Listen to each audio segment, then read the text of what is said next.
সামনে হোলি, আর হোলি টক্সিন কালার্সে চুল প্রচুর ডিহাইড্রেট হয়ে যায়। তাই লরিয়াল প্যারিসের হাইয়ালুরন ময়েশ্চার রেঞ্জটা অর্ডার দেওয়া হয়েছিল চুল ড্যামেজ হওয়া থেকে বাঁচাতে। সো সেটাই আনবক্সিং করা হচ্ছে। Step 1, moisture filling shampoo. এর আগে লরিয়াল প্যারিস অনেকবার ইউজ করেছি, বাট এই রেঞ্জটা ফার্স্ট টাইম ইউজ করছি। আমি এটা ইউজ করার জন্য খুবই excited. Step 2, moisture ceiling conditioner. আসলে তো এই রেঞ্জটা খুবই কস্টলি, কিন্তু থ্যাঙ্কস টু নাইকা হোলি হাঙ্গামা সেল আমরা এটা 30% অফে পেয়ে গেছি।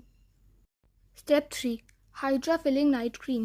এটা ইউজ করার জন্য আমি সব থেকে এক্সাইটেড, কারণ আমি ফার্স্ট টাইম একটা leave in hair cream use করতে চলেছি।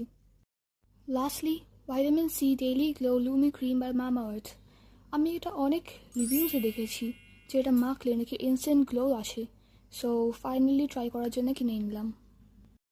তো আজকের জন্য এইটুকুই। দেখা হচ্ছে আবার পরের ভিডিওয়ে। বাই।